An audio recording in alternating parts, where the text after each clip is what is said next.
Sizə sualım var. Kimdə Galaxy S21 seriyası var? Kimdə Galaxy S21 seriyasından olan smartfon varsa, bu videonu mütləq like eləsin. Çünki sizə çox gözəl bir xəbərim var. Çox maraqlı bir xəbərim var. Diqqətli olun. Samsung Galaxy S21 sahiblərini Android 15-li One UI 7-nin sürpriz buraxılışı ilə sevindirdi. Proşifka Galaxy S24 FE ilə birlikdə bir neçə köhnə Z Fold və Z Flip modellərinə də əlçatan oldu.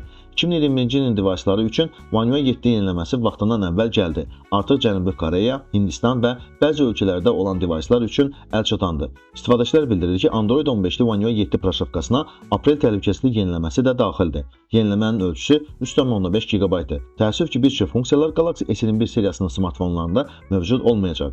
Galaxy S24 FE One UI 7 yeniləməsi aldı. Ölçüsü 5.1 GB-dır. Galaxy Z Fold və Z Flip 3-cü və 4-cü seriya modellərdə One UI 7 yeniləməsi gəldi. Baxmayaraq ki, Samsung əvvəlcədən deviceların may-iyun aylarında yeniləməsini vəd edirdi.